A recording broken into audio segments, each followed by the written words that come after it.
ones we've been waiting for. We can change the world. We can change the world with our love, love, love, love, love, love, love, love. 'Cause it is up to us.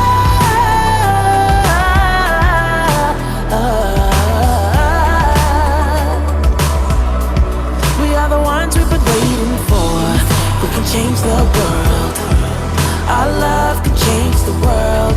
We can change the world with our love, love, love, love, love, love, love, love. Our love can change the world. What if Maya didn't speak out? What if Langston Hughes didn't write it down? What if Josephine Baker didn't dance it out? No. Tell me, where would we be now? What if Soul Journal never told the truth? Or Ida B. Wells never printed the news? Harriet never went underground. Where would we be now? We are the ones we've been waiting for. We can change the world. We can change the world with our love, love, love, love, love, love, love, love. 'Cause it is up to us.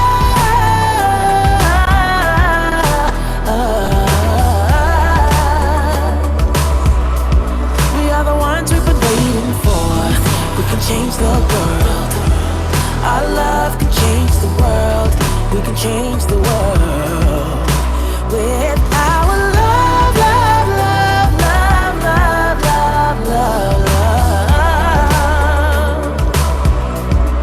Our love can change the world.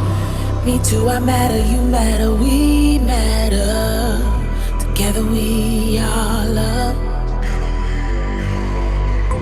Me too, I matter, you matter, we matter.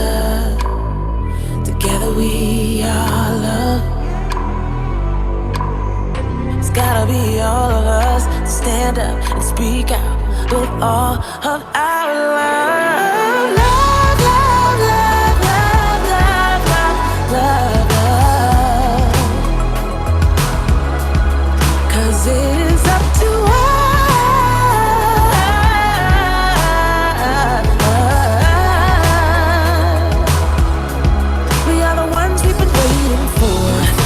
Change the world.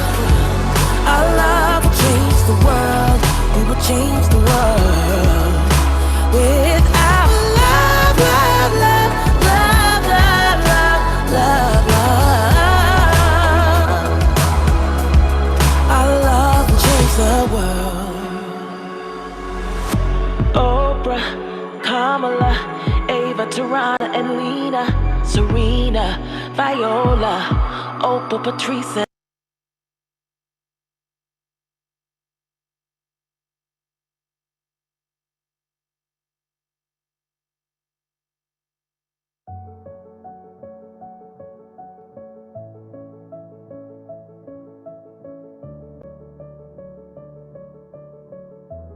Now to growing concerns about the deadly coronavirus officially hitting the U.S. Officials now say more than 400 people have been sickened and 9 people have died.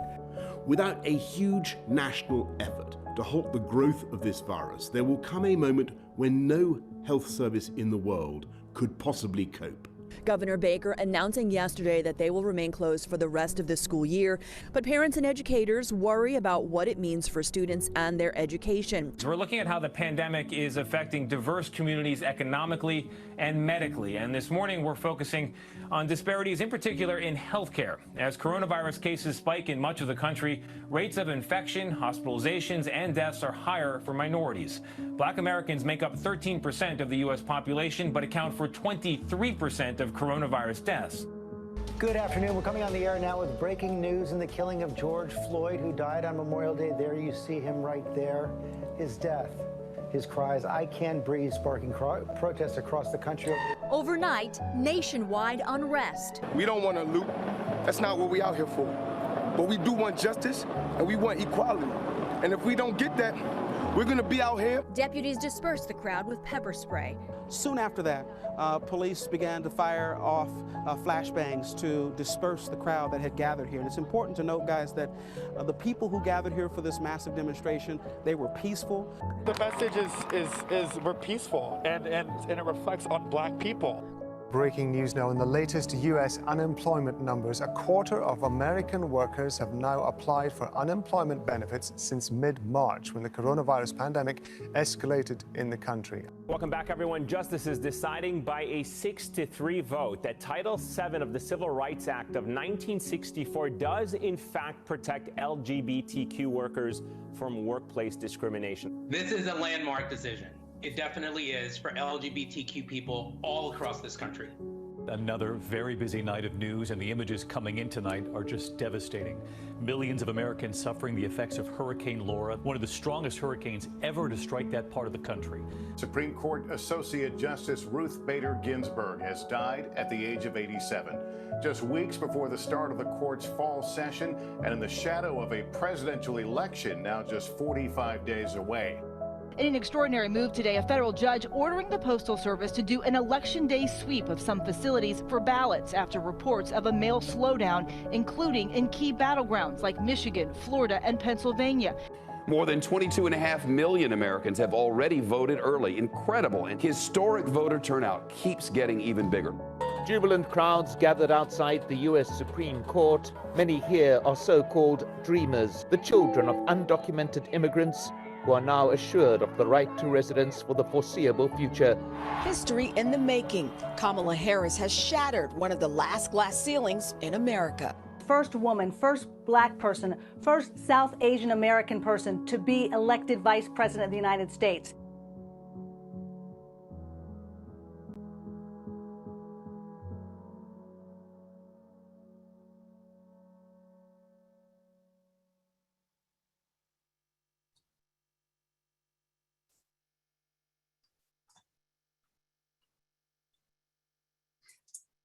Good afternoon.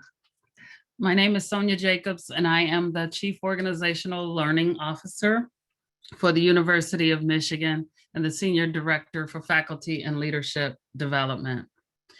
Welcome to today's DEI Symposium, Making Space for Belonging Through Racial Healing. Over the past year, our community has learned to navigate working in a new normal and faced national tragedies, from gun violence to police brutality, all while COVID-19 lays bare racial and social inequities baked into our healthcare and society. We have all endured and continue to experience loss, trauma, and injustice. And while the Chauvin trial verdict watched around the world was some semblance of accountability, we are far from justice. To achieve this will take bold and courageous change to our structures and systems, and it starts with all of us. As I reflect on the challenges that have impacted us all and think about what lies ahead, I want us to have a steadfast commitment to come together as one community, one where anti-Blackness, Asian hate, and disrespect are not tolerated. A culture where there is accountability and without fear of retaliation. One where we live our core values every day. I hope you find today's program to be a place of reflection and collective healing. I believe it is a space like today's symposium where we can come together as members of a shared community to heal and learn so that we can continue taking steps forward. To kick off our afternoon, Organizational Learning is proud to partner with OHEI to bring our wonderful keynote speaker for today, Professor Rhonda V. Magee. Professor Rhonda V. Magee is a teacher of mindfulness-based stress reduction interventions for lawyers, law students, and for minimizing social identity-based bias. A professor of law for 20 years at the University of San Francisco, Professor Magee is an internationally recognized thought and practice leader focused on integrating mindfulness into higher education, law, and social change. A prolific author, she draws on law and legal history to weave storytelling, poetry, analysis, and practices into inspiration for changing how we think, act, and live better together in a rapidly changing world. She has dedicated her life to healing and teaching in ways that support others in a journey to wholeness and justice. Please join me in welcoming Professor Magee. Thank you so very much, Dr. Jacobs. And I really want to thank the entire team. I'm not sure exactly if doctor is appropriate, but I want to extend just my humble respect for all those behind this offering and and this opportunity for me to engage with you all. I want to thank Sue Schreck, Clarissa Love, and the whole team. And really, then I want to turn to all of you who are here and pause and thank you for taking the time to be here when, of course, you could be somewhere else on this beautiful day. Something called you to this particular gathering. And I want to recognize and honor what it was that called you to this gathering. So I am Rhonda Magee, and I am here, I'm pleased to be here with you all, just to spend some time reflecting together on where we are and really on this theme of making space for belonging through racial healing, and really inviting this chance for us to check in and see what making space for belonging through healing might mean for each of us. What kinds of space do you need? What kinds of spaces do we need to be able to create together? So I am very mindful of the fact that we've entered into this moment in a time of difficulty on so many different levels. And at the same time, we're entering at a time of, green shoots of possible transformation and change. We're on this side of vaccine rollout, which a year ago seemed like a miracle, right? But it's still ongoing, and it's not easy. It's not reaching everybody yet. But that we are here, as opposed to where we were this time last April, May, and June, is important. And as was mentioned, May and June of last year moved us not only into reckoning with COVID, but reckoning with racism, in view of the fact that we all witnessed the unjustified actions, the killing of George Floyd, and of course, then we've had a year in which we've been reckoning and sort of bearing up, if you will, in these interlocking pandemics, in a sense, or eras of crisis, having to do with COVID, having to do with waking up or seeing again or turning toward a new and in some ways more challenging engagements around just what needs to be done to bring about more racial justice and equity, and the healing that might flow from that right here, right now. And of course, there are all sorts of other things that we're dealing with, economic distress and climate threat, and right? So this is a hard time. And my work, of course, has been really aimed at seeing how we can build those capacities within ourselves for bearing up in hard times.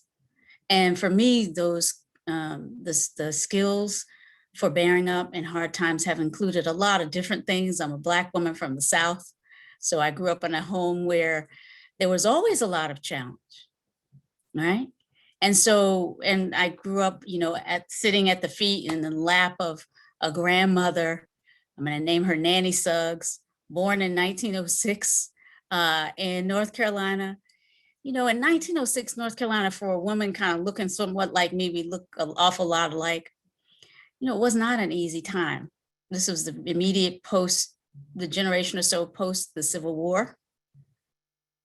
And a period in North Carolina made famous by the Wilmington incident of kind of the restoration of white supremacy. You can look up Wilmington, I'm not going to go into it, but it's a moment of multiracial democracy that had broken out in the late 1800s in North Carolina, which led to a violent overthrow of this multiracially elected group of reformers, racial reformers, were violently overthrown in North Carolina in 1898. And my grandmother comes on the scene not so long after that in 1906, in the world post the restoration of white supremacy in North Carolina. And that was my grandmother, the woman who kind of was the embodiment of the capacity to kind of make a way out of no way, to make the most of our lives despite circumstances that were difficult. And so when I think of having a kind of engagement with practices and ways of, you know, dealing with difficult times, I'm blessed with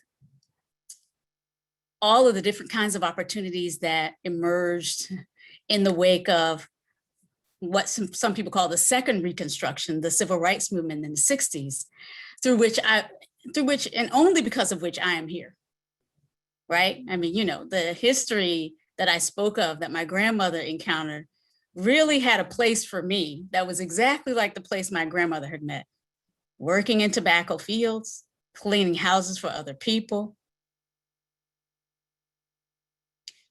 And it's only not, you know, it's there, but for the grace of God and for the grace of activists and engaged change makers that I am here, having been able to go to desegregating public schools, including ultimately University of Virginia, which had to be desegregated racially as well as integrated with women, because just 17 years before I showed up at the University of Virginia, not even white women were allowed or admitted in great numbers. So I've lived through a lot of kinds of changes, fortunately with the benefit of the kind of embodied capacity for bearing up through change that I saw my grandmother, who didn't have these fancy degrees, who knew nothing of mindfulness, but knew how to center herself on her value and her worth, and to have a sense of purpose that could be a foundation for bearing up, raising us up as best she could, and then working in community in ways that would keep her from having a hard heart and from having from missing out on the opportunities of her life. So when I speak about pedagogies of healing and belonging, which is the theme for my talk today, I am drawing on, you know, so many wise teachers and embodied teachers, some with fancy letters after their name, and many who don't have those, but who know something about living through difficult times and finding hope and inspiration, notwithstanding what's going on around us. And so I want to share some slides. Of course, I've prepared some slides. If I may, let's see if I can do this.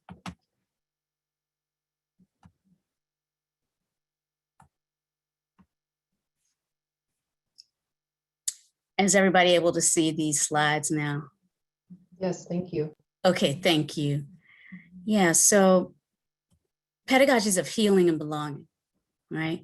Mindfulness-based transformative education as public health imperative. That is the title I've chosen for these remarks.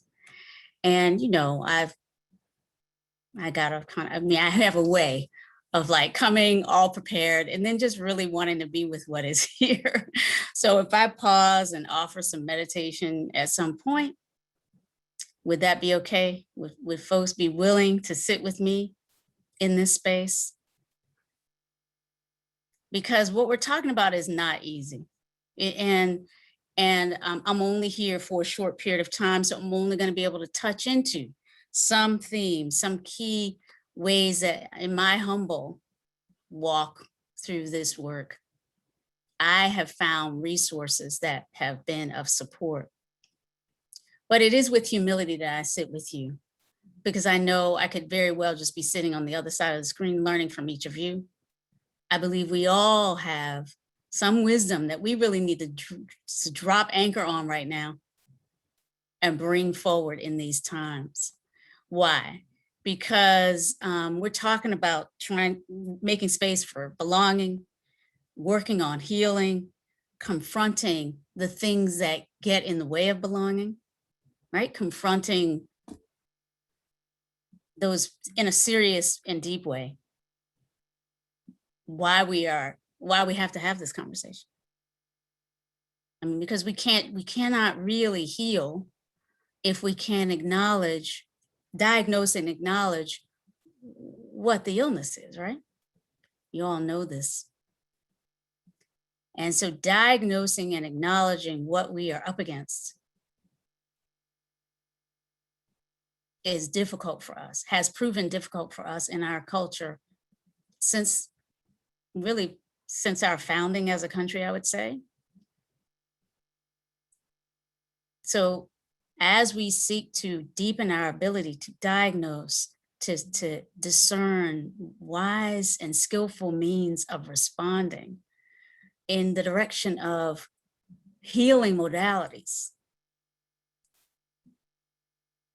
we need the highest and best within us, because this is urgent work. And the time for meeting this in any way but with our highest and best is past. We know this because of all of the threats, literally, of violence that are coming up as we turn at this moment toward, deepening our engagement with reckoning with racism. This is going to be hard, probably, I presume it'll be hard in some ways for the rest of my life. And this is why one of the things I want to say is this work of bringing a kind of embodied, socially engaged mindfulness can be supportive for those of us who are on the front lines, in the trenches, trying to make change, bearing up with the kind of blowback that inevitably comes when we try and engage with others who have different perspectives of the good, different perspectives on what is called for now, different stories of, to diagnose what we're up against. So seeking to make a difference, make a positive change for those who are really suffering the most. And our data is there to help us see that racism is about differential rates of suffering, right? Rendering certain bodies systematically more vulnerable to violence, and all of its forms, right? Including the violence of not having adequate health care when you really need it. So really looking at how to, again, diagnose the illness as a means of supporting our applying healing modalities, figuring out what that means for each of us on a personal, interpersonal, and systemic level. It's that complex. And if I knew of any other guide, inner infrastructure or inner therapy for helping me do this work than mindfulness, I would be talking to you about that. I have not met one. And it's not the mindfulness necessarily that you've heard about that I'm talking about.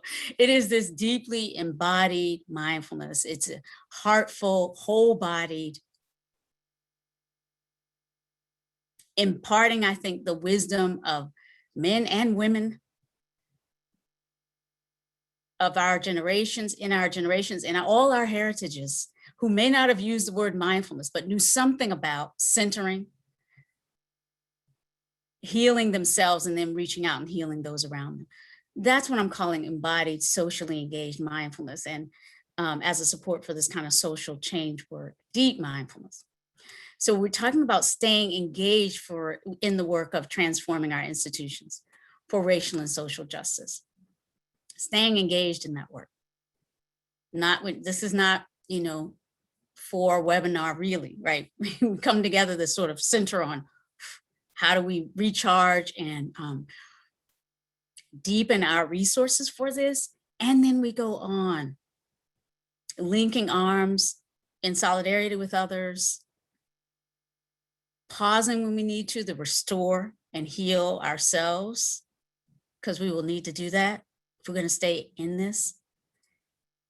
Learning together, strategizing together, pausing, taking action, seeing, evaluating how that's working, what's worked and what hasn't. In other words, this is, long-term work. And so staying engaged, I think, at least I'm going to argue in this session and open it up for reflection together, might be supported by this embodied kind of mindfulness through which we can integrate love, frankly.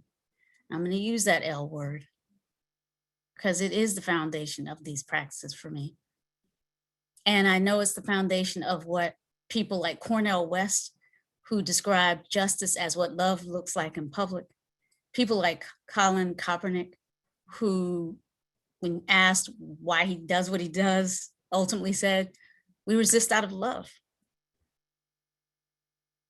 When I think about the teachers who've inspired me the most, teaching out of love, really.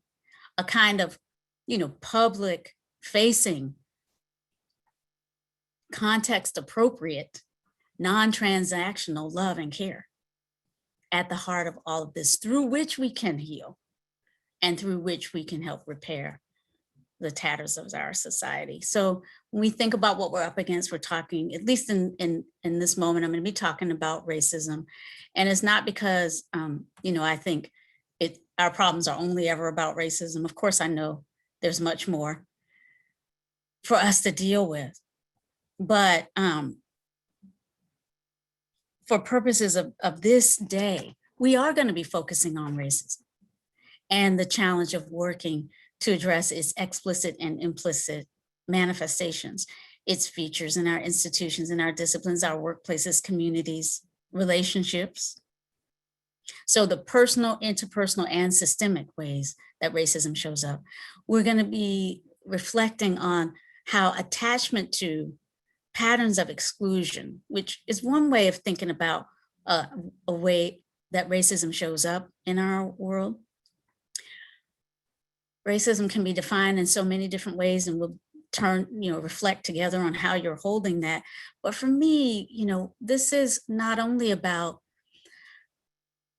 personal ideologies, beliefs that rank order individuals and groups based on these characteristics like skin color and hair type and all of that, and then the cultural narratives that attach, the narratives of differential value that attach to these different individuals and groups.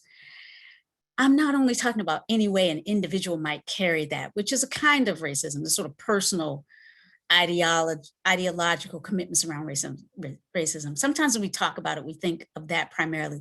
But here we want to talk about those broader systemic and institutional structural manifestations of racism that inhere in our culture. And again, to talk about systemic and institutional racism is controversial these days, which is interesting, given I'm a law professor. And even those of us who are not law professors know something about how deeply committed our entire culture has been to systems of hierarchy around race, embedded in our Constitution at the founding, when ratified in 1787. The word race and racism weren't mentioned, but 3/5 of a human was, to refer to enslaved Black bodies. The word racism wasn't mentioned in the 1790 Immigration and Naturalization Act, our very first Naturalization Act, after 3 years after ratifying the Constitution. In the US, we enacted a law to enable people to become naturalized citizens for the first time. And in that law in 1790, we embedded a racial litmus test. It literally conditioned eligibility for naturalization on being white in 1790. So when people say we have a history of structural racism, these are the kinds of things we mean: enslavement, racialized immigration policy, the policies and practices by which we came to occupy these lands and normalize that through law and policy. So there's a lot there. And when I talk about racism here, I'm talking about those personal manifestations that have the interpersonal dynamics around them, the microaggressions and slights and biases that are sometimes intentional, but maybe more often than not, let's say, unintended, but have the consequence of leaving people feeling excluded, marginalized, underappreciated, disrespected, more vulnerable. Because we have personal, interpersonal, and systemic institutional forms of racism that we're swimming in,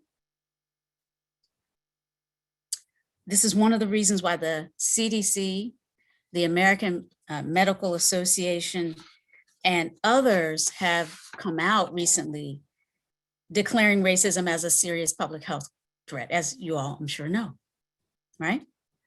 So because of that, like it's the water we're swimming in, and and that's a lot for some people to take in. I've been at this for many, many years, like decades teaching about this. So it's not hard for me to name and acknowledge that. But for some of us, especially for our brothers and sisters who are white identity, who have white identity, are identified as white.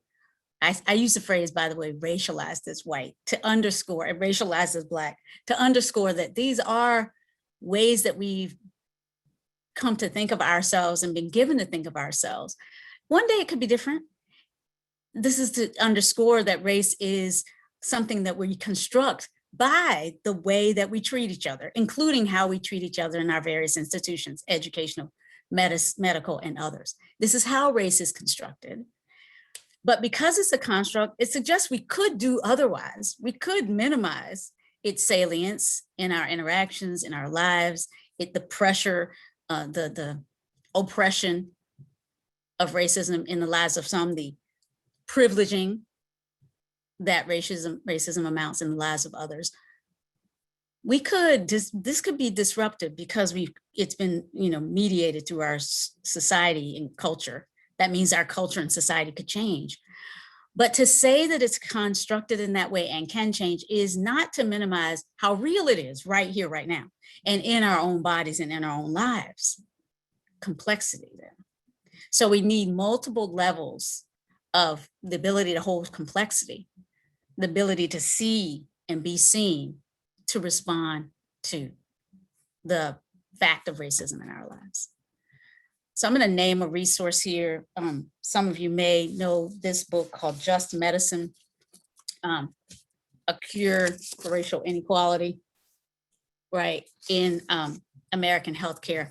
This was written and published in 2016, I believe, by a friend and colleague in the work, a law professor, Dana Bowen Matthew, who, really was writing in a way to try to get us galvanized and oriented perhaps to doing some social policy change work in around 2015 to 16. 15 is when the book was published. I think, again, it was in some sort of hopeful expectation that we might be entering into a period in 2016 where we'd have administrative, federal, state, different types of political will to really look at racism in public health and in our medical establishment. But we know that we've seen a change in our political culture in the last 5 years or 6 or so that has made it harder in some ways to address these things. But on the other hand, it's at least awakened us to the fact that we are still dealing with bias everywhere, including, again, in our healthcare system, including in our medical system, in and amongst medical professionals, just like in the broader population. with huge costs for all of us. And we know this. So how can mindfulness help? I think these practices support deeper knowing and also just deeper acknowledgement of what we do know, right? Creating the space so that we can speak truth to power, but also hear it when it's spoken. Engage with difficulty, the cognitive dissonance of, wait, I haven't seen police acting in this way. Oh, wait, oh, this is another video. Well, maybe it's just that one cop. Oh, wait, here's another. Cognitive dissonance of learning something about the world that we didn't know before, but that others know and are here to share. This is not easy psychologically for humans.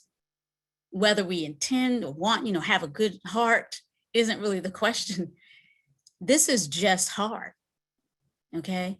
And so we need extra kinds of support. Why mindfulness? For me, these are practices that are beautifully capable of helping us relate with more wisdom to reality. They can help us relate to reality with more wisdom, including multiple complex reality. Pausing, seeing what's happening within ourselves when we hear someone else come in and share a story around some bias that they've witnessed, some way in which we might be thinking, oh yeah, I've seen that before, I relate, let me tell you my story. Or some way in which we might be saying, oh wait, I don't know about this one, I haven't seen that. For me, it might be the intersection between race and immigration. Personally, I haven't had the experience of, being met with folks who suggest I don't belong in America for good, bad, or ill, right? My own particular kinds of packaging in the world sends kinds of signals about Blackness and gender and the intersection of race and gender. But this package typically doesn't trigger people to think maybe I need to be deported, at least not yet. I hope it never comes to that. And so for me, I've had to learn a little bit more about the immigration aspect of it. That's been part of my personal curriculum. Similarly, the intersection with trans or let's say gay, LGBTQ plus experience here is, again, as a cisgender heterosexual woman, I haven't had that personal experience, but I've been, awakened to how, even though it's not my own experience, the kinds of suffering that people are experiencing who, let's say, are intersectionally minoritized is a word I use as opposed to minority, right? Because folks are not necessarily minority in the global sense or even in a particular sense, but in places and spaces we can be treated as minorities. So when folks are minoritized but are intersect in ways that intersect with race, sexuality, maybe immigration, maybe, for example, we might, all of these things might intersect. We might have a transgender female who is an immigrant. What are their particular circumstances? How are they being impacted in our institutional spaces, our classrooms, our workplaces? Though, for me to be in a conversation about that is an invitation for me to kind of rotate the center of my concern away from, well, let me tell you about me and my story too. Let me listen to, let me hear more about, let me learn from. So cultivating that capacity to pay attention with heart, mind, on purpose, with a kindness, like that kindness that says, your life matters, you matter, your suffering matters, I want to know about it because we together matter. And broadening the concentric circles of the we together who matter is, to me, what Black Lives Matter is about, for example. So it is a way of exploring who we really, really are beyond the resume, beyond even the identity labels, frankly, ultimately. because I think it's through sitting with our identity experiences that we are able to meet in what might be called common humanity, in that sense of like, yes, because you're human, you know something about feeling excluded. Because you're human, you know something about being disrespected. You might not have the same identity as I am, but you know something about not belonging. We all do as humans. And so from our individual stories, we can come together and learn and feel this embodied compassion. So I'm aware that I need to stop. I have all of these slides that I can make available that talk about how mindfulness is not just about, this, we get these images, just centering. But mindfulness is really about helping us speak truth to power, restore ourselves after we've engaged in that, and deepening our ability to be present for strong emotions. Research has shown that it can help minimize bias. So these resources are available. I've cited to them in my book. I'll make these slides available. You can look up these resources if you'd like. Mindfulness has been shown to help those who have been targeted with bias minimize the threat of, stereotyping on our performance, stereotype threat, right? In other words, there are all kinds of ways that if we've been targeted with bias, we can be restored in some measure, healed in some measure by these practices.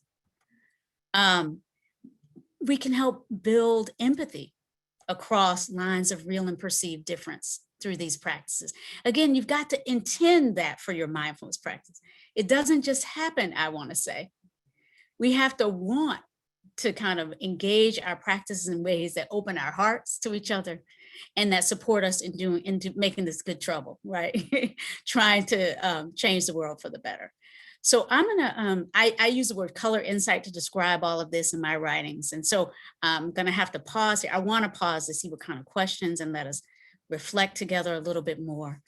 I'm not gonna then go through all of the slides, but I am gonna invite, just thinking about, move through these really quickly, just thinking about some of the ways your own lived experience, some experience around racial suffering is on your heart right now, and how pausing right here, right now, think of that incident, think of that moment, think of the person or persons you're thinking about, communities you're thinking about right now. Imagine a moment of racial suffering. Pausing, resting, feeling the ground beneath you as a support as you take that in.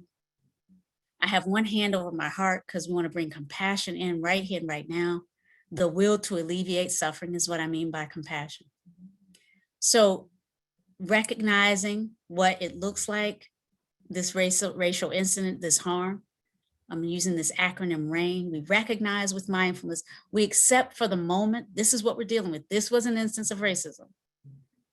This was an instance of bias. We investigate something of the thoughts, emotions, sensations that are coming up for us, the narratives we're telling about it. We create some space to see maybe there are other understandings that could be brought to bear. And we do all of that without attaching in a rigid way because we want to stay open to learning. We want to be made wrong if that's to happen. If somebody has some new information about it, okay, we want to wake up to the possibility of a new beginning and a new understanding from this new information. So this RAIN acronym is one touchstone for how mindfulness can assist us in working with bias. And I'm going to this quote from my grandmother. We are all just one family who have just forgotten who we are. This is Nanny Suggs' mindfulness teaching right here, right now, which is strangely very similar to the Dalai Lama's teaching, right? Who points out that the problems we face, we're going to arise, our conflicts, and they're going to rise out of conflicts with ideologies, and we lose sight of the basic humanity that bind us. So we don't want, as we are looking at bias and how to address it, to miss this complex intersection with this as an opportunity to connect with our common humanity, right? To heal together, okay? To create resources, communities, and ways of teaching founded in love. So let's pause for a moment. I know I've run over my time for for presenting, but I do want to see if there are any questions, reflections, what's coming up in your hearts.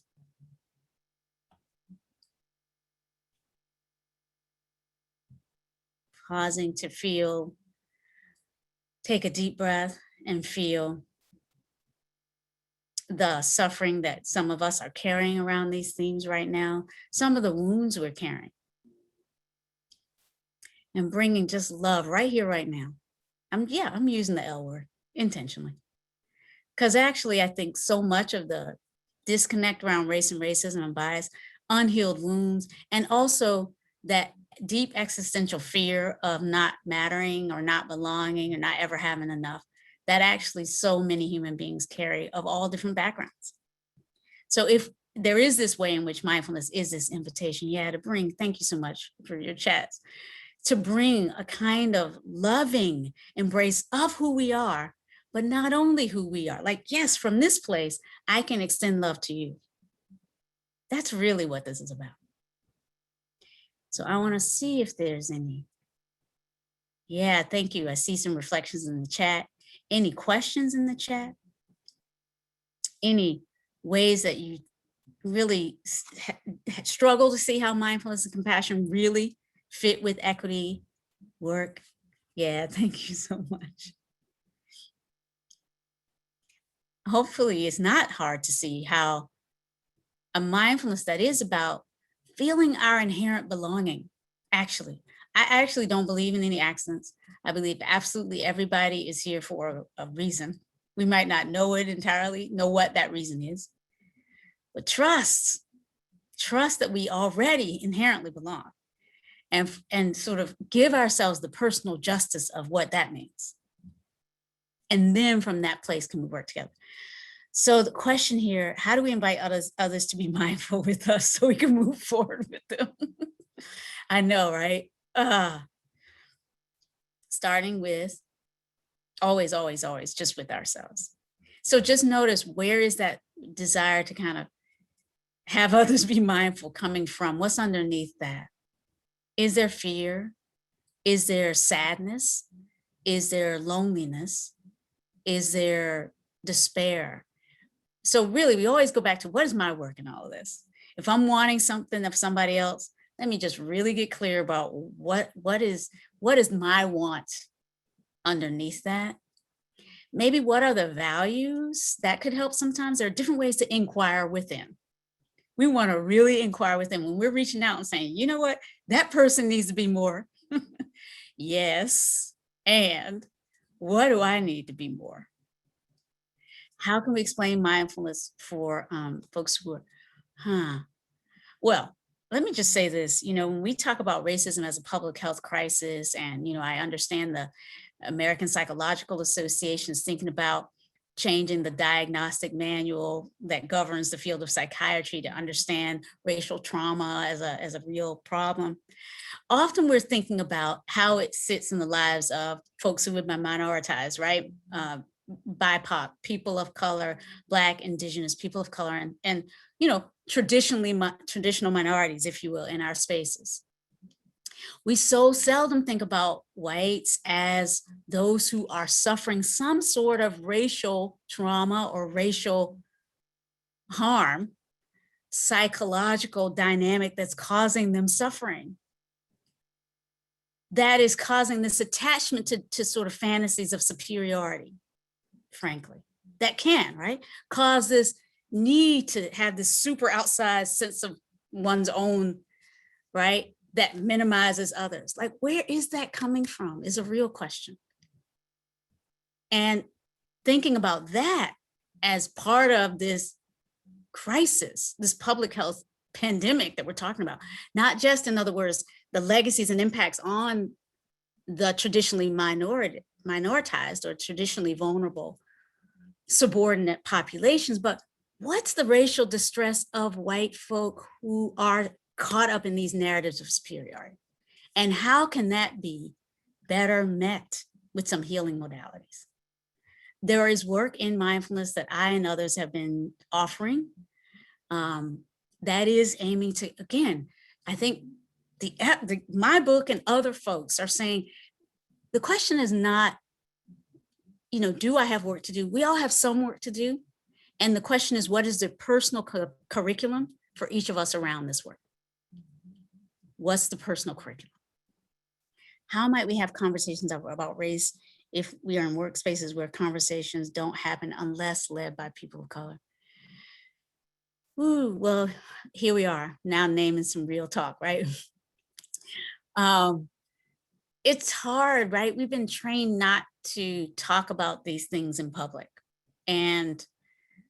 Or if we have been trained that we can talk about them in public, it's because we are Black, brown, somehow, right? The people who talk about race. But actually, this invitation that I, with my work and others are with this work of bringing this more embodied, engaged diversity, equity, inclusion work in, it's recognizing everybody has racial experience. And all of us have some learning to do to figure out how to use our own experience in support of the work for more racial equity and justice. So how do we work in solidarity with folks who have been taking up the burden, leading the conversations, doing the DEI work? How can we work alongside and co-create ways that enable folks who are white to have a natural place in this work of healing the wounds of racism that infect our cultures and our workplaces, our schools, our practice communities, everywhere. There is a role for whites in this work. And there's a role for all of us, whatever our racial identities, to see this work as not just being about healing our own and our own communities, but about that and stewarding humanity. Like, it's rising up to that mature, like, human being in all of us that can say, all right, this isn't only about me. We got to work together if we're going to survive this time. And I'm a steward here too. I'm going to offer my services as a steward. Yeah. Yes, I have done meditations on Insight Timer. I have some, the apps are out there. I have meditations on Insight Timer. I have one coming out on mindfulness.com. My book has an audio book that has guided meditations on it. I'm happy to share meditation right here, right now as well. And yes, please use these meditations. The one on Insight Timer is just one. As I say, I have a course on self-compassion as a support for this work coming out on mindfulness.com. We have resources now that we didn't have a year ago even, and we will keep doing this. But it is really just, this moment is just about how do we open ourselves up to what is our work to help make each of us a little bit more able to be in this conversation, or a little bit more able to make space for somebody else to be in this conversation, or whatever. Again, what's the personal curriculum for each of us is the question. It's a real serious question. And how do we get help for whatever that work is for us? And how do we allow ourselves to not know? Once we're here and we've achieved a lot, I know, I'm a law professor. There's a lot of, I already know, right? Built into being a professor, being a lawyer, all that. We got to put that aside too, and be able to learn from each other, from each other's stories, from each other's hurts, from each other's skillful means of just bearing up and standing with each other. But we need all of this because you all know how dire this is. This culture could go either way.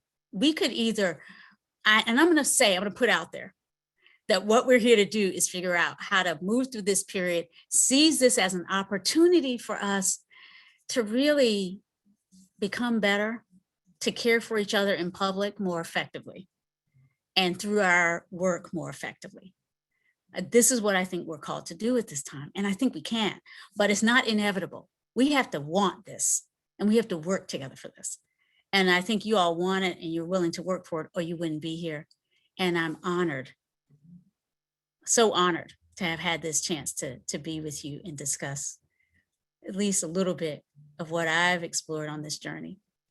As I say, my book, which thank you, someone has given a link to my webpage. So please connect with me further if you're interested. I'm available. I feel like I'm now one of your members of your team in a sense, in your corner. And I have this audio book through which I guide meditations. And so it's the inner work of racial justice. You can find it on Audible. And I'm just here to kind of be here and learn with you and grow with you. So thank you all so very much. Thank you all so very much.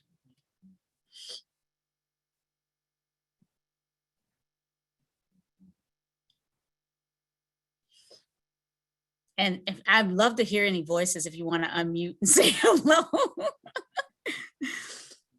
Yeah, is there any lingering questions? I think we have a couple of minutes. Okay, if we have a couple minutes, it would be wonderful. Anybody have any questions about terms? I see people saying there's terms they appreciate here. There's terms. And can we have also this playfulness in this sense? We're all learning and we're on arcs of learning and growth. And part of what can be difficult is there's so much tension around saying something the wrong way. We're going to say something the wrong way sometimes, y'all. We're going to make mistakes. If we can't have the will to make mistakes, we're not going to learn. And so if we can embed, at least in our spaces where we come together to learn, a kind of will to open up a little bit of space. Yeah, we're going to fumble, we're going to stumble, we're going to stay in the room. And through that, we're going to build some trust in our ability to keep learning together. But first, you got to really be serious about your intentions. If we're here to do this work together, if we're here to drop anchor, you'll find there's so much room. I know I've seen it in my students and folks I've worked with. People are willing to say, oh, okay, this person's working on it. But check out your intentions. Because if you're kind of just showing up to perform and show that you were there, but you don't really know if you really need to do that much work and you don't really want to be checked or called, just work on that with kindness for yourself. Because like any tension around that, that's a call for self, like love and like working with resistance. And that's really just part of the work. Yeah. Well, we have one final request and we have about 4 minutes. So I don't know if you can do anything. I know that's a small amount of time, but they're asking if you could do a brief meditation. Yeah, thank you so much. So I'm going to actually use a bell. I will just say that in this moment where Asian heritage folks, we've become aware of the heightened vulnerability of Asian heritage folks at this moment. I'd like to just take a moment to say how much, in addition to learning from people like my grandmother Nansa's, I've learned from people of Asian heritage. I've learned from, Asian American teachers and those who've come to this country and lovingly given us support and permission to learn from them, and then in some ways translate some of what we've learned into ways of meeting and connecting from our own experience. So I just want to honor the Asian teachers in my own heritage, Asian American. And as I ring this bell for us, I just want to just in that way say, we all have learned so much from so many. And we have been wounded in ways that resonate in our own heart and experience. We know something about the harms of racism. So can we just pause? I'm going to ring this bell and lightly guide us with a compassion practice for self and other.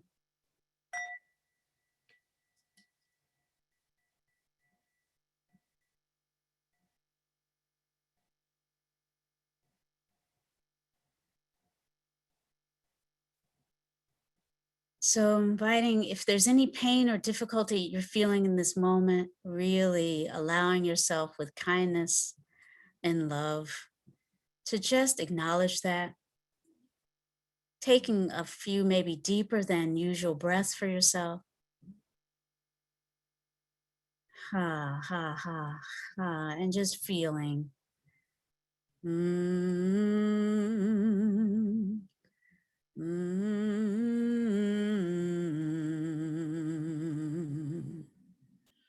Sometimes a sound can come up as a way of helping downregulate, help us feel our own,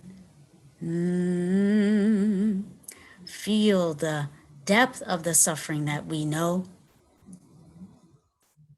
movement. So if we feel the need to kind of sway a little bit, or just place that hand over the heart and just invite a reminder that we're here right now, we're safe. Wherever you are, you're safe enough to be on this call. And the ground, the earth beneath us that we all share is right here as a support for this. So breathing in and breathing out and just feeling the earth beneath us. This earth that we all share every moment of our lives. And that has been a support for us and will be throughout our days here. Feeling the interrelationship between our struggles and the will and the wish that we have to alleviate suffering, starting with ourselves, but not only for ourselves. So feeling your own intentions, what brings you into this conversation, sensing into the care in your own heart for yourself, but not only for yourself. And as we breathe in, sensing into what is well and loving within you. And as you breathe out here, extending the wish for healing right here, right now, to yourself, to someone else on this call whose name you may know, who you may know to be suffering in this way, or maybe to someone you don't know, and inviting this extension of the wish for healing to everyone who's here.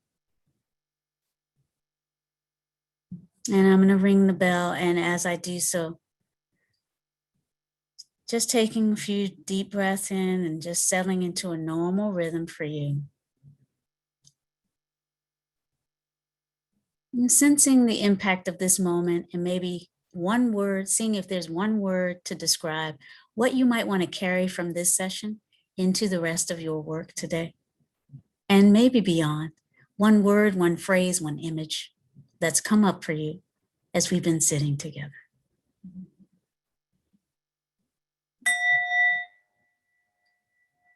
Yeah, thank you for sharing these words, the phrases in the chat. And may you be safe, resourced, connected. May you feel the compassion, the peace, the sense of connection, the inner calm that's always just beneath the storm. If you can turn toward it, it's there. The sense of being one big family who've forgotten who we are, yes. Empathy. May it be so for each of us. Thank you all so much. Yeah.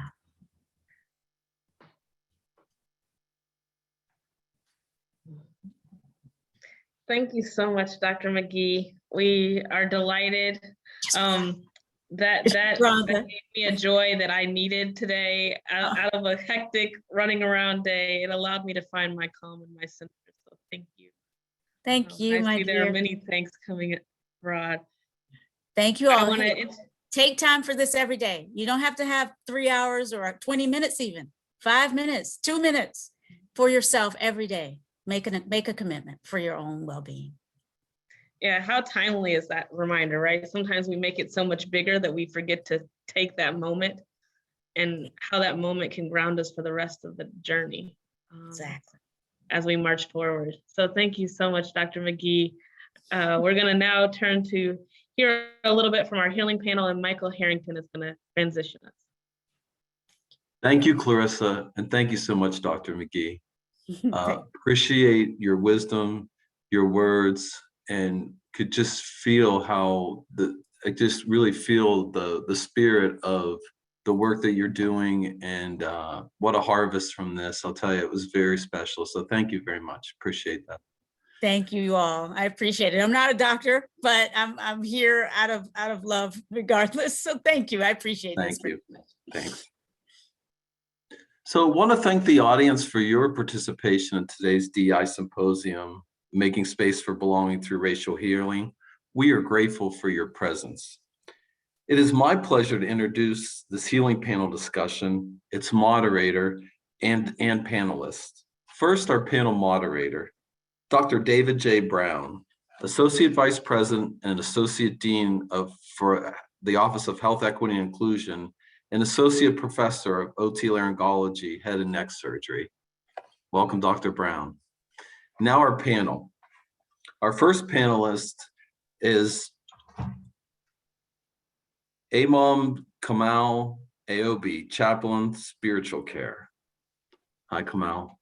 Next, Nicole Figueroa, DEI Resilience and Wellbeing Nurse Leader and Adjunct Clinical Instructor for Nursing. Welcome, Nicole. Next, Dr. Polly Gibson, Clinical Associate Professor, Associate Chair for DEI Psychiatry. Dr. Gibson. Aaron Kong, LEO Adjunct Lecturer and Administrative Manager, UMH Social Work. Hi, Aaron.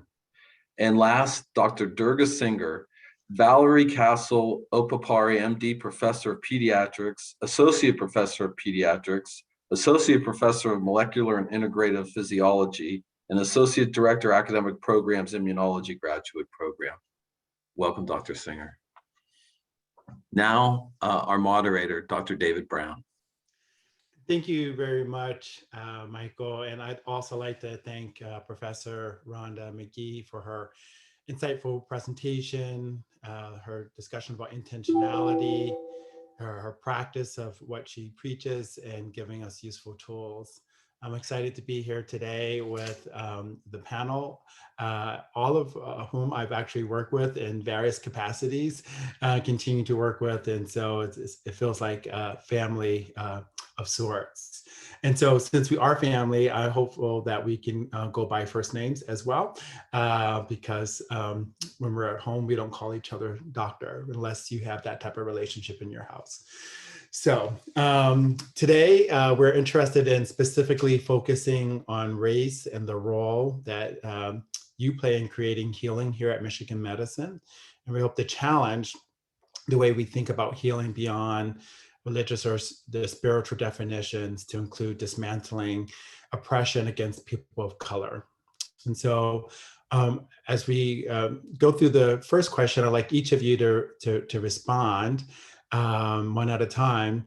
And I'd like you to share what your role is here at Michigan Medicine, and also tell us what stood out the most from Professor Magee's presentation to you. What will you take home? What will you practice? What will you bring back to your people? We'll start with Kamal. Greetings of peace to everyone. Thank you for inviting us to this panel, and I just really appreciate spending time with Professor Magee. I'm a healthcare chaplain. My role varies from Muslim patient care to pediatric and adult psychiatry, spiritual care, and also facilitating meditation groups in different contexts and education, things like that. So what stood out to me from this talk was the embodiment piece that the professor brought. Not only, I could sense a sense of awareness about lineage, about belonging to a rich culture and appreciation of that, and sort of a recognition of the complexity and bewilderment of dealing with human beings, our human condition. And not only the speaking of embodiment, but it's the bringing of her spirit into this space, her vulnerability into this space, her love into this space. And so that's what stood out the most. If there's a takeaway, it's like for us to contemplate, what does it mean on a daily or moment to moment basis to be embodied, and what are we embodied with? For us to really consider that and to be intentional about that. Are we moving toward an embodiment of what we truly want to be and see in this world?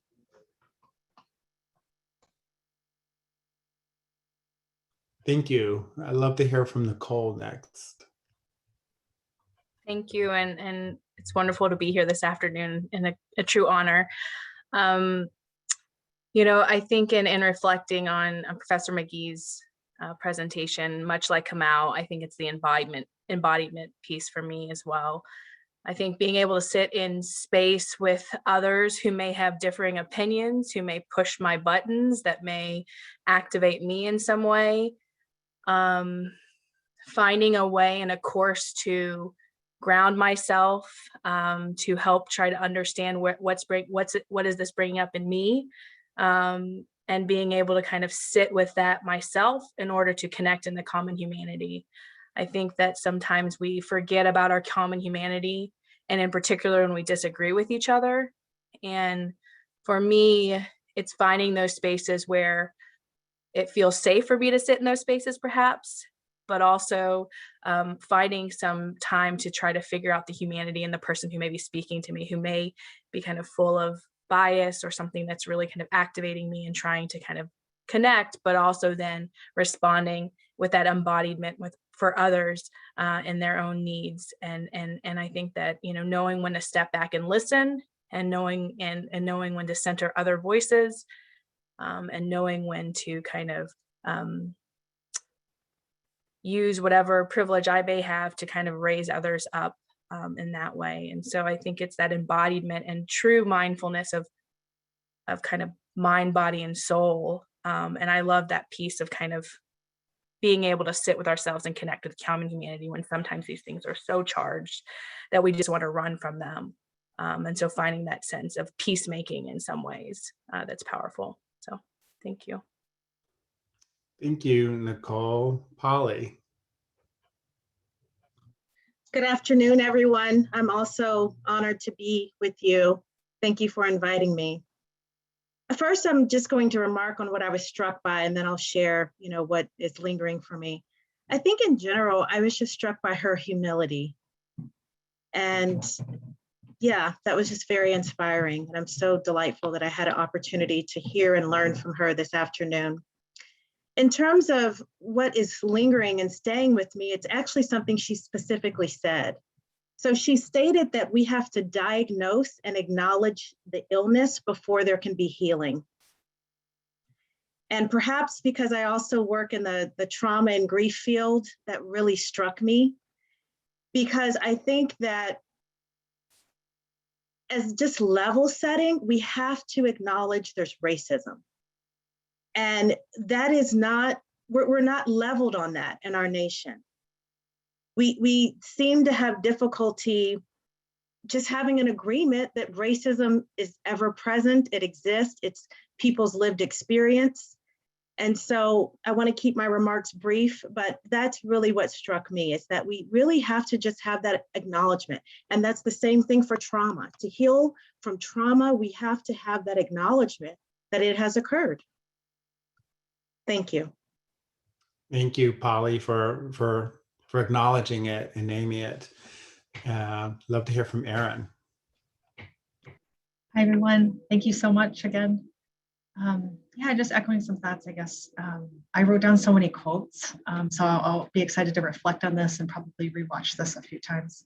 I wrote down just the top one, broadening the concentric circles of who matter. And this charge for us all, what's the personal curriculum for each of us? And I think, you know, for our community is it's easy to tell someone, well, don't ask me, go Google it, right? I think we need to get past this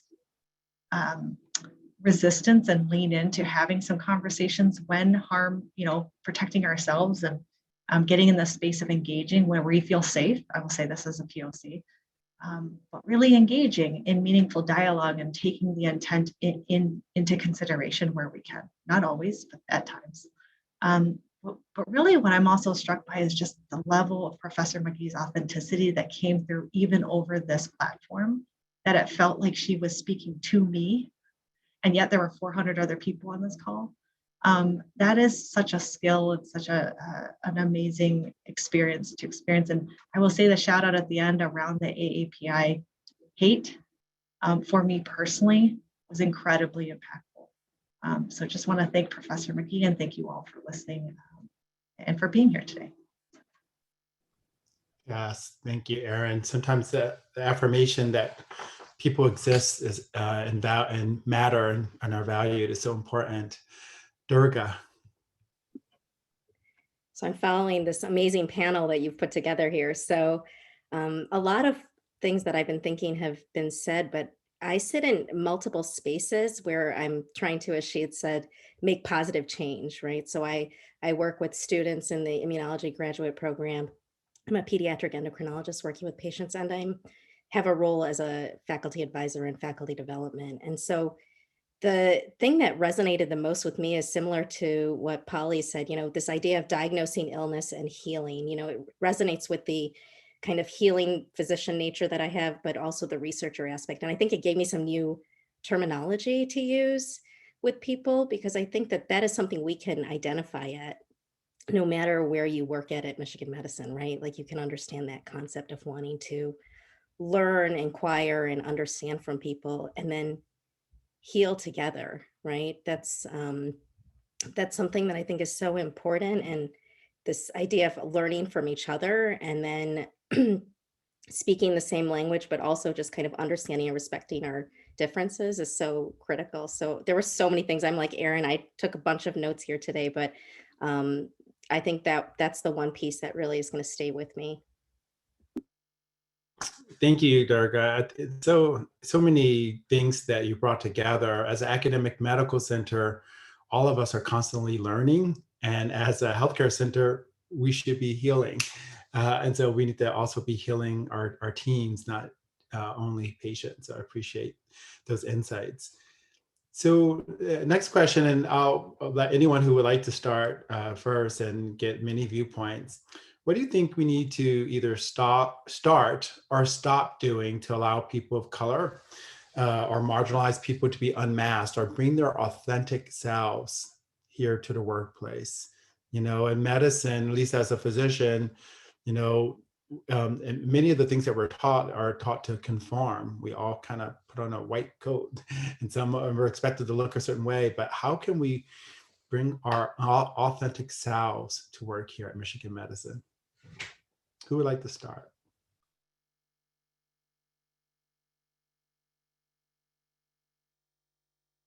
Looks like Erin is going for her button. Or Durga did. Great. Start with Durga.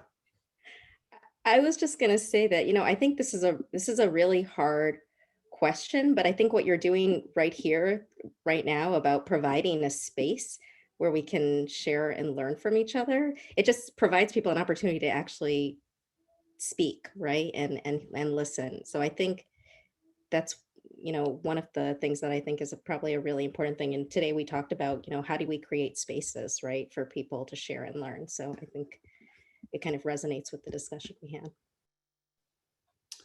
Thank you. And, are you bringing this back to your local spaces as well? It's great that we're having this here, and I see, over 400 people here, but I think we have about 40,000 people at Michigan Medicine. And so how do we continue to push this even further? Anyone else want to respond to the original question, or Durga? Sure, I'll give it a spin. What Dr. Gibson said about this diagnosis of racism is a very, as chaplains, we actually do our own diagnoses too, spiritually. When I first heard that, I was like, what? You want me to diagnose? That sounds just crazy. I'm not going to diagnose someone spiritually. But what I learned is that by listening and observing and being aware of certain principles, that I could pick up information, dynamics that people are experiencing, right? What's beneath the surface? What's beneath the conversation? So I think building on what Dr. Gibson said about, okay, we have this word, racism, right?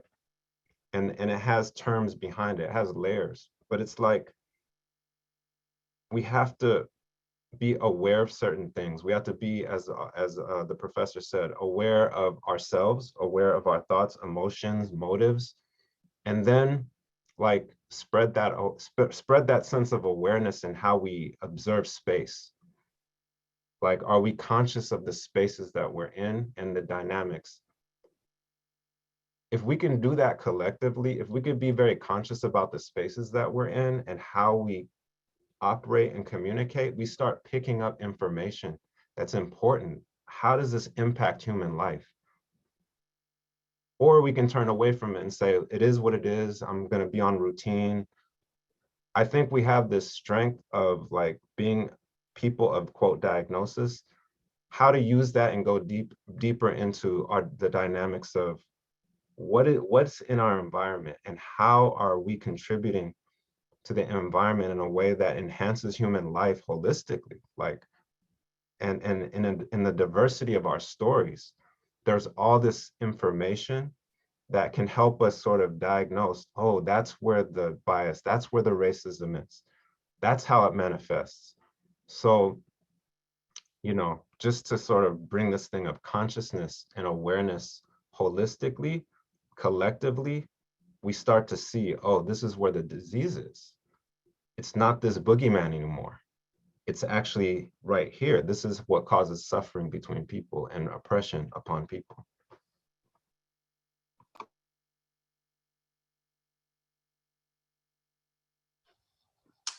Any other thoughts, Polly, Aaron, or Nicole? Yes, sure. I have some thoughts.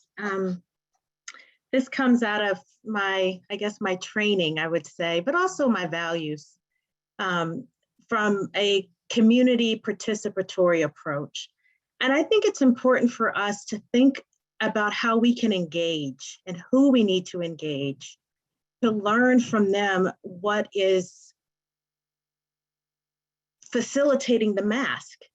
So I know for myself what it might be, but that doesn't necessarily generalize to everyone in my department, for example.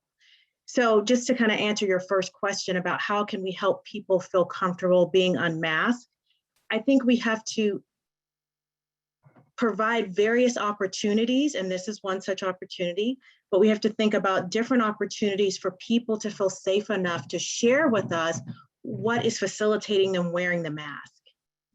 And I think until we can hear and listen and learn and validate, then you know, I understand why people will wear the mask. That's the safe place to wear it.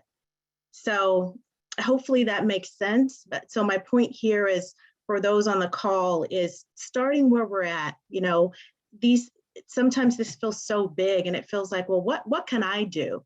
Well, what you can do is think about the people that you touch and figure out how to engage the people that you touch to elicit from them why they wear a mask.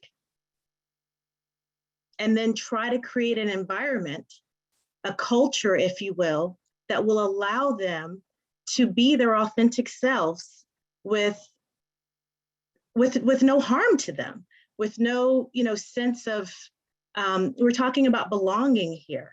You know, oftentimes we wear a mask because we feel we don't belong or we're not going to be accepted. So that's one action step that we all can do. Thank you, Polly. And I saw Nicole nodding her head a lot. So I wanted to see if she wanted to add anything. Just an empathic nodder. No, I'm joking. No, I completely agree with what has been said. I think that, you know, Polly, what you just said is so powerful because I think that we don't ask deep questions or questions that we might be afraid to hear the answer of, and not meaning, you know, like, I think all of us get scared in some ways. And I think that supporting people is that deep listening and asking questions. And I can think of myself when I feel most like I belong in a community, it's asking questions about my life that somebody maybe has some interest in, but might feel uncomfortable asking me. But it never makes me feel bad. It also, like, it actually makes me say, oh, like, you see me, you know, my family structure, you know who I am, and you're interested in learning more about me versus kind of a judgment. And I think, like Dr. Gibson said, it's really personal to each person. And I think that through deep listening and trying to understand why do people put on the masks is really important. And then also, if you're one of the reasons why someone puts on a mask, you know, if you're a leader and somebody is being authentic enough and vulnerable enough to give you that gift of saying, you know, when I was around you, X, Y, and Z happened, or I observed you doing this, I think it's our responsibility to not get defensive and to really try to, like we heard, try to be embodied and think about, gosh, what is it? What do I need to unlearn? What's my personal development plan? And that is someone's most authentic self if they can give you feedback of how you've impacted them and how you maybe have had, part in the mask making. But I think that we want to hear how everyone else like caused them to put a mask on, but when it comes to us individually, it's really hard. And so I think as leaders, as colleagues, really trying to lean into that deep conversation that can sometimes be hard, but also if we can just sit there with it, perhaps we can start constructing such a better future together. Yeah, thank you. Erin, I just wanted to see if you wanted to say something as well. Yeah, maybe just a couple things is one kind of a call to action around systemic change. So I agree with the interpersonal and what we can do within our spheres of influence. I also think there's a place, especially in an institution as large as this, for us to call for some systemic change, some policies, some rules of engagement around how we're supposed to navigate this place and how we empathically hold people accountable. And what does that mean? And what's the language we all want to agree on? And so there's lots of these rhetorical questions and we're not going to answer them today, but I think we need to lean into that and have some hard conversations about this exactly. So I'm really excited and really grateful that we had this opportunity to talk, but there's just so much work to do. So really, I hope as a result of this conversation too, that we also maybe look at, I think often I'll just say that sometimes we center conversations around, well, what is the experience of BIPOC employees, staff, faculty? Tell me what it's like. Tell me why you're wearing a mask. Tell me. And I think I'd like to maybe flip it and center ourselves, but not necessarily making us be the ones to explain ourselves always. So what is whiteness? How do we center whiteness? Why do we think that that is the norm?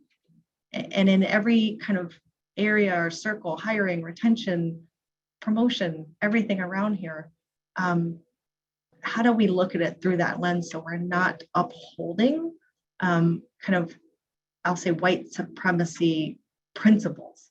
I'm not calling people white supremacists, so just to be clear, but just that normative, that is the ideal, that is where we're headed. And just to make space for diversity is great for many reasons. Yeah, well said, Erin and everyone. And you kind of helped us, Erin, transition nicely to our next question. So what supports each of you in having a sense of belonging? And that's the first part of the question. Second part, are there any personal, kind of practices that, help you feel that you belong? And are there any institutional policies, practices, or procedures that impact your sense of belonging? So I know it's a three-part question, but it's one, since this might be our last question, I want to give everyone an opportunity to address that.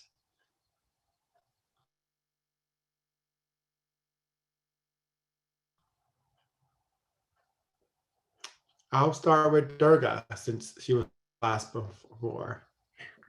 All right, well, I was actually first, I just want to follow up on Erin's comment because I think this idea of being intentional and thoughtful about all of these issues in everything we do day to day, right? We're setting up a seminar series. We need to have a space to talk about things. People need you need individual meetings with some students, and you need a different format for another group of individuals. That's in like the day-to-day creation of spaces, but I think we have to be really intentional when we're also setting the stage for people to work in this space. So, as you know, David, I'm really interested in how do we advance people to the careers that they want to be in, and advancing inclusive leadership and thinking about who has the opportunity, who can see themselves in positions of leadership. And then are we getting to those leadership metrics, right? Like, are we reaching our targets and goals, but also everyone feeling like they now have the opportunity to get there? And so that takes policies. It takes us looking at the data, and it takes us caring intentionally about those outcomes. It's the same thing as people develop their individual careers as well, right? Like, are we giving them the opportunity to realize that they can develop into certain roles? So I know that's slightly a little bit of a different spin on your question, but I think that's really important for us to generally think about. And then are we giving people credit for doing this work, right? Like you take time to educate individuals about kind of, you know, whatever the healing they may need to have, but also what the healing needs to happen in your community. And then do you acknowledge that though? Do we think about that for their own promotion or acknowledge what work they're putting into that to help the rest of the community at Michigan Medicine kind of grow as well? And so I think that's another kind of aspect of this that I think is important in the long run, is acknowledging the work that people do in this space as well. Absolutely, Durga. Agree completely. Let's see. Let's go to Polly. I also wanted to echo what Erin said and kind of, you know, give another way to think about that for us, and then I'll answer your question. So like many of you, I'm sure you've been doing a lot of cooking during this pandemic or enjoying somebody's cooking. And I love those shows like Top Chef and other shows where you get to see, you know, people really at the height of their profession and show you great ways. And one thing I'm always struck by is how they have this challenge of taking like this classical dish and they have to kind of deconstruct it and reinterpret it. And I think that's a good analogy for us thinking about racism, because oftentimes, and I think even Professor Magee's talked about the fact that it's baked in. You know, it's baked into our Constitution. It's baked into the founding of our nation, and therefore it's baked into all of our institutions. And so I think, you know, taking an eye and a challenge for ourselves and our system, David, around how can we deconstruct it? Because if we know it's baked in, we have to really examine all of the elements to remove it. But to answer your question, you asked me what supports me and my feeling of belonging. And I think you said, what was the second part of that?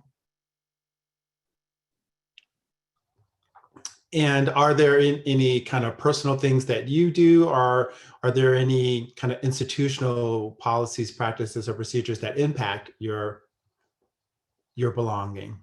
Yeah, well, I think for me personally, it's probably similar to many of us, is that I connect myself in communities where I feel that I belong. And I'm very intentional about that. I mean, time is a commodity for all of us. And I have to be able to put myself in different spaces where I can be restored and rejuvenated and uplifted. And again, it's personal for everyone, what fulfills us. But for me personally, that's what I do to have this sense of belonging. And I also think that some of it too just comes from my upbringing. I appreciated Professor Magee so much talking about her grandmother and just everything she instilled in her. And I was thinking about my mother, and we used to have this picture in our place of business, and it said, "I know I'm somebody because God don't make no junk." And so that was kind of a theme with my mom. And I also grew up kind of in the Southwest and had to confront my Blackness, and particularly in the educational system, and being denied opportunities to be in talented and gifted programs, and just racism that you encounter as a little Black girl. And my mom always poured that into me, of knowing my worth and helping me to understand my worth. And then she lived her worth. So I think some of it too just comes in what we pour into people, and and then some of us have to unlearn because we didn't have that poured into us. So I think those are just some of the things that I'd like to share. Hopefully I answered all of your questions. Thank you. You did awesome, Polly. You gave us a lot. Who would like to go next, or should I pick?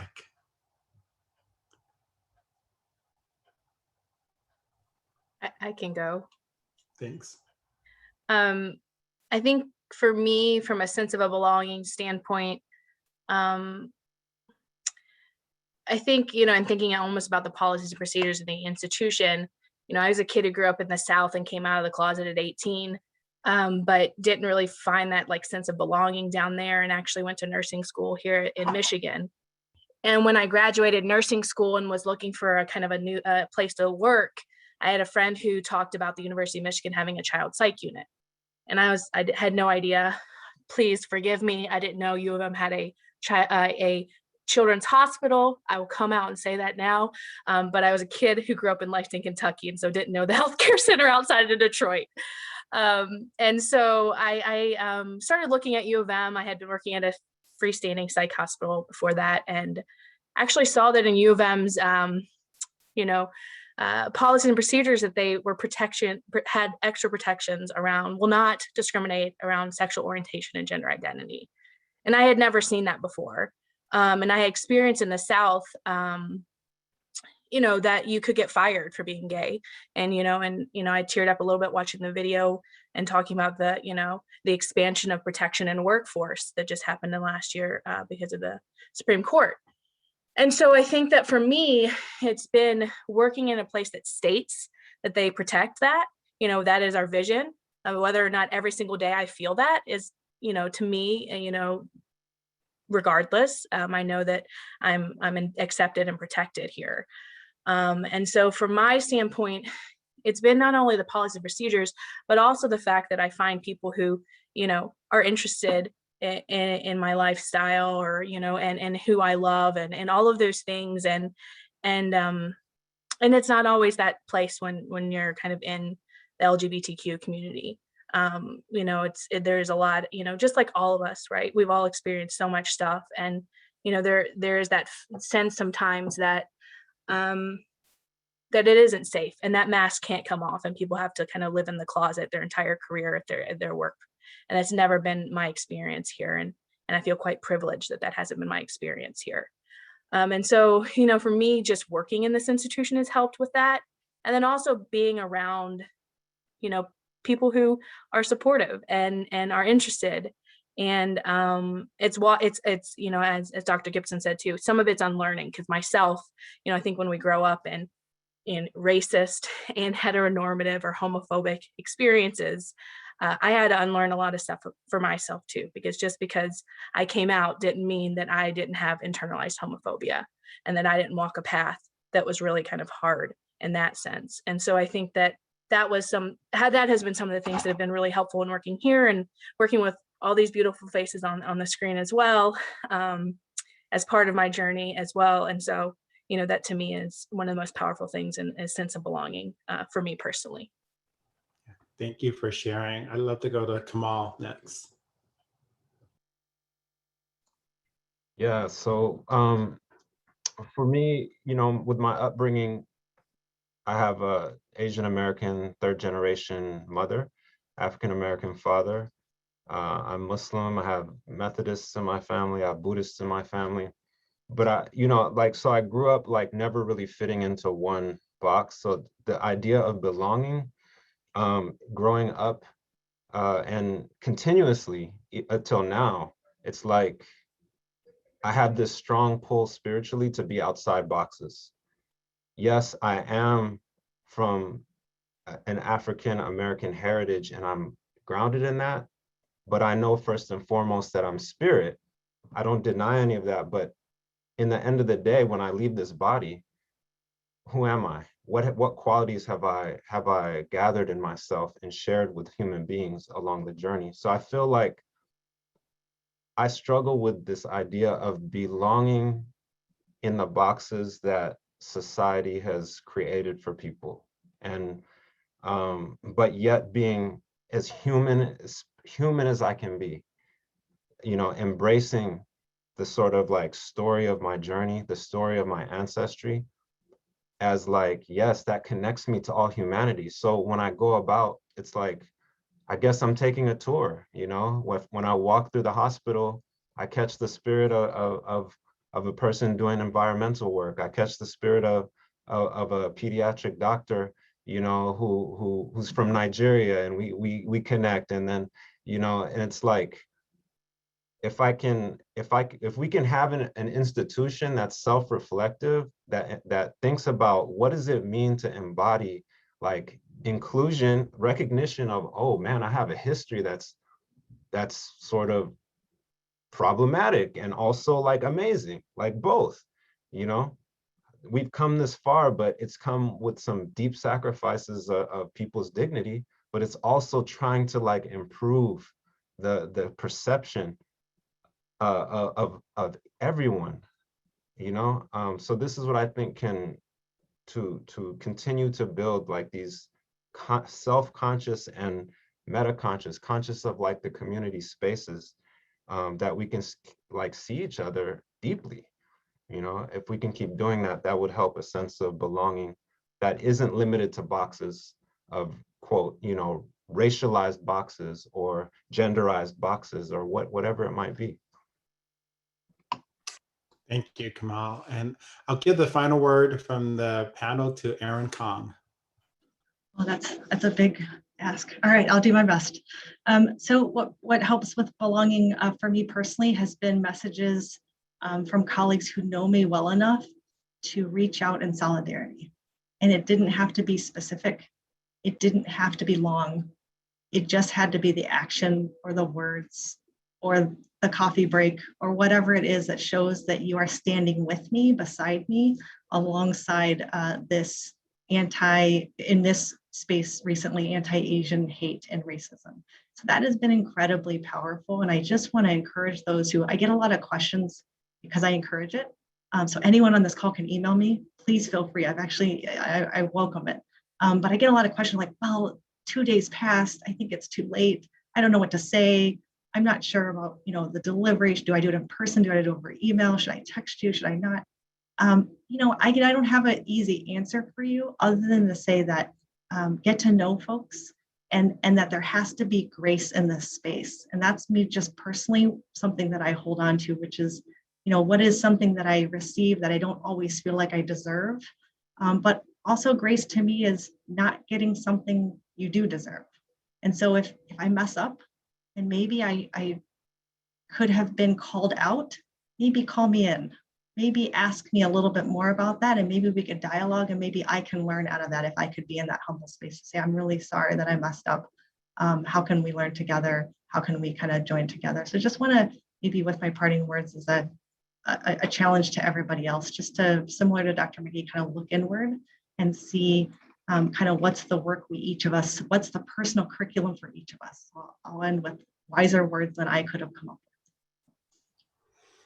Thank you, Erin, and you're a great closer. And thank you to all the panelists. So much gratitude. If the panel had a chance to look at the chat, there's so much gratitude for you all being courageous and for sharing of yourselves, as well as affirmations of the great words that you gave people, and they're continuing to come in. I can't even keep up with them. So I want to thank the panelists again. This has been amazing, inspirational, and this gives us fuel for moving forward. Now we're transition, I believe, to Clarissa Love for the next part of our program and the closing. I can't echo enough the thanks that came for the panelists, your vulnerability and courage to be authentic, and Dr. Brown for holding space and moderating. Thank you so much. I am going to give brief remarks and really want to share some slides. Over the last 24 hours, I reached out to our DEI lead community because we really wanted to have their voice be present. And so I am going to show some slides and remarks, and I'm going to narrate them as we go along. And here we go.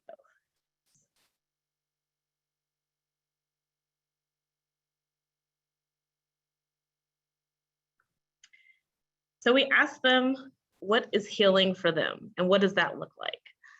And this is what they had to say. This is a little bit about their hope for Michigan medicine. They hope that as we journey towards racial healing, that you will see them, that you will know that they are there and that they want to play a role in the day-to-day life. There's over 150 of them across Michigan medicine. They are everyday people. They're not perfect. They're also working full-time jobs, but they have stepped up to lead and they're ready to do the challenge. These are a few of the things that they wanted to have said. I'm going to give you a moment as I go through the next several slides, and I'm just going to let the music play, and I'll advance them right before our closing remarks.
aides want you to know that they're committed to doing several things across our organization. And this shows up in a variety of ways, from committees to billboards, to them talking and speaking and sharing their mind and ideas.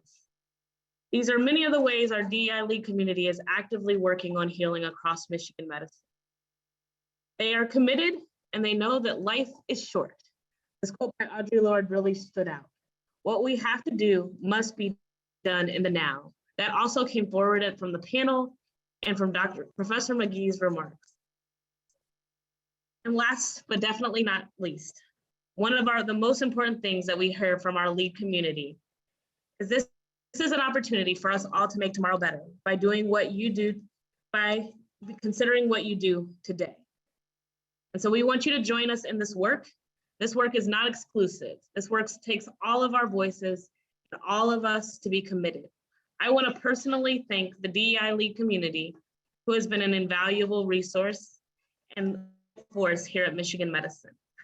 Without further ado, we're gonna close our time out together, and Dr. David Miller is going to bring our closing remarks, and he's going to share a little bit about ARA. Thank you, Clarissa. And thank you very much for the opportunity to join the symposium today. I was able to join the call around 4:45 and had a chance to listen to the conversation and the concept of belonging and the concept of grace, two concepts that I think are so important for us individually and collectively in our organization. And the concept of belonging is something that I hope we will continue to focus on together every day moving forward. And it's something that I will be, in the particular role that I'm in now in the health system, be talking about as one of our key priorities in a consistent and visible fashion moving forward. So thank you for the opportunity to join the conversation today. If it's okay, I'm going to share my screen. I have just a few slides, and they didn't seem to be ready. So sorry about that. I'll try again here. I never know exactly when to open the program. Can everybody see the slides? Yep.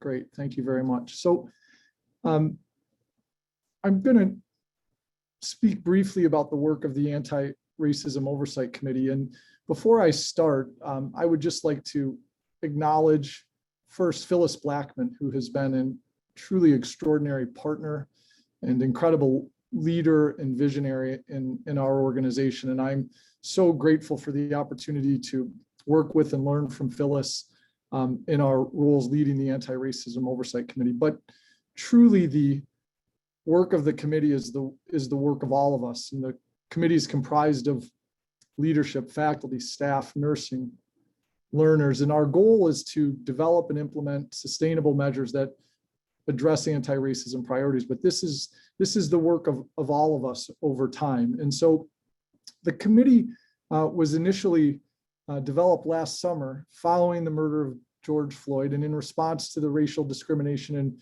social unrest survey, as well as concerns presented by the Black Medical Student Association and White Coats for Black Lives. So it was almost a year ago now that we began our work together. And I know that many members of our committee are participating in today's seminar, and I want to thank and recognize the incredible work. One of our first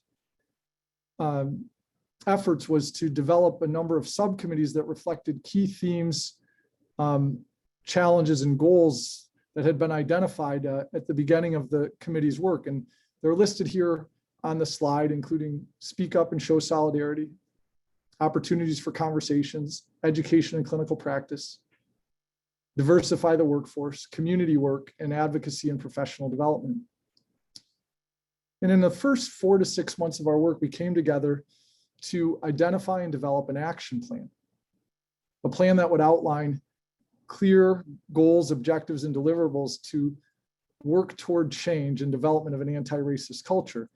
And the concept for the committee was that one of our responsibilities would be to connect and accelerate this work. Clearly, there's an incredible amount of work happening already across Michigan Medicine, across the University of Michigan. And one of our responsibilities was to try to accelerate, connect, catalyze, and move this work forward together. By late December and early 2021, we had completed an action plan that was reviewed in many different parts of our organization and approved, allowing us to move forward. And that action plan has been shared in a number of venues. It's available on the Anti-Racism Oversight Committee website. And there were a number of themes that are included in the action plan, including training and education, focus on recruitment, retention, and advancement, strengthening community partnerships, making changes in clinical practice, and then monitoring how we improve. And I would emphasize that identifying measures to monitor organizational change, but I consistently try to say that we will know that we are achieving the change when we see it not only in measures, but also in stories. The combination of data and stories will allow us to understand the changes that we seek in our organization and the progress we are making toward those changes. We believe and we hope that the work of the Anti-Racism Oversight Committee is helping to achieve belonging through racial healing. At least 3 examples are listed on this slide, and we hope and anticipate that there will be many more. Our Education and Clinical Practice Subcommittee has worked hard to evaluate and to, over time, end the use of race-based national and/or standardized clinical measurement practices. Our Community Work Subcommittee is facilitating the advancement of our partnership with the Healthcare Anchor Network that has a goal of proactively supporting and implementing community partnerships that address racial and economic inequities. Another example is our Opportunities for Conversation Subcommittee that is developing the Becoming series. The Becoming activity is centered on creating an opportunity for personal storytelling, for self-reflection, and for honest vulnerability in the diversity and equity and inclusion space, and providing all of us an opportunity to learn more about our colleagues and the impact that diversity, equity, and inclusion has on our lives. These are several examples of work that's been completed, and a lot of work remains in progress, and that we are trying to share regularly across the organization. Finally, we're so grateful for the partnerships that have been established across the organization. This slide illustrates the many partnerships that are occurring to help implement the objectives and goals of the Anti-Racism Oversight Committee. We're proud of these partnerships. We think this is the pathway to ensuring that our work becomes part of our everyday activities and our everyday work in the organization. And we're even excited that all of the partnerships can't be represented on one slide. So we want to say thank you. So I'll close by saying that the goal of the Anti-Racism Oversight Committee is to connect, to catalyze, to accelerate work occurring across the organization to move us closer to an anti-racist culture and the concept of belonging that will make us a better organization for each other, for our patients, and for our communities. And again, I want to thank and recognize Phyllis for Phyllis's incredible leadership and partnership, and to all members of the committee and our community who are working together to make progress. Thank you again, and thank you for the opportunity to participate today.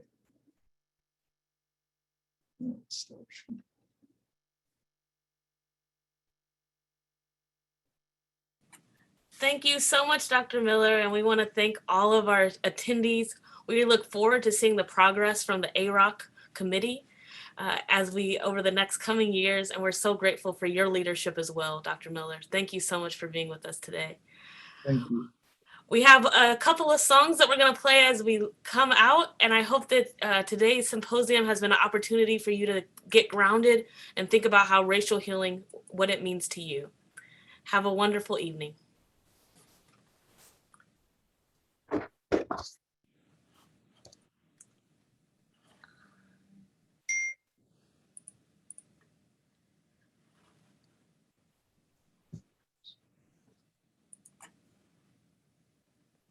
Oh, is it not working?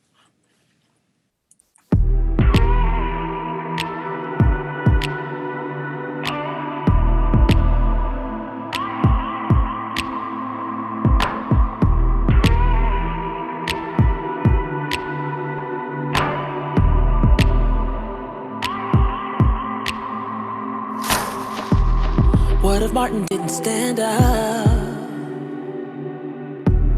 What if Rosa didn't sit down? if Malcolm didn't matter? Where would we be now? What if Molly didn't get up, stand up? What if Du Bois didn't come to advance us? And Mandela didn't come to teach us? Where would we be now? We are the ones we've been waiting for. We can change the world. We can change the world with our love, love, love, love, love, love, love, love. 'Cause it is up to us.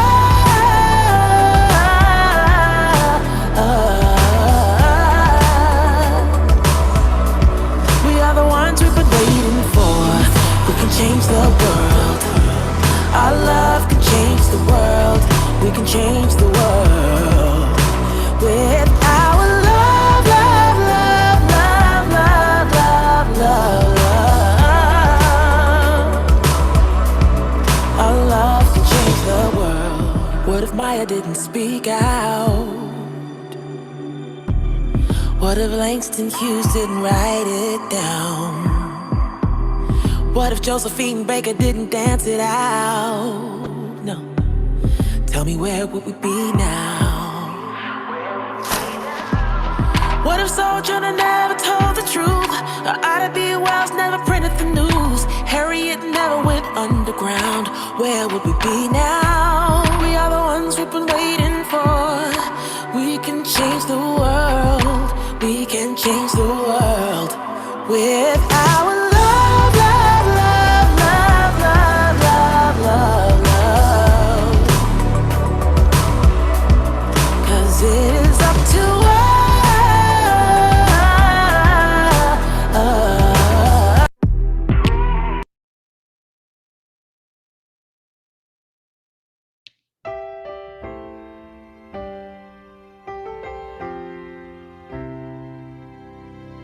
One day there'll be no more waiting left for our souls. One day there'll be no more children longing for home. One day when the kingdom comes right here where we stand, we will see the promised land. One day there'll be no more lives taken too soon. One day there'll be no more need for a hospital room. One day every tear that falls will be wiped by his hand, and we will see the promised land. Hallelujah. There will be healing from this heartbreak we've been feeling. We're singing the darkest night, 'cause we know that the light will come, and there will be healing. Hallelujah. One day there'll be no more anger left in our eyes. One day the color of our skin won't cause a divide. One day we'll be family standing hand in hand, and we will see the promised land. We will see the promised land. Hallelujah. There will be healing from this heartache we've been feeling. We're singing the darkest night, 'cause we know that the light will come, and there will be healing. Hallelujah. Oh, yeah. I believe there will be healing. Hallelujah. One day every knee will bow, every tongue will confess. One day when our tired and weary bones find their rest. One day when the power of evil's brought to an end, we will see the promised land. We will see the promised land. Hallelujah.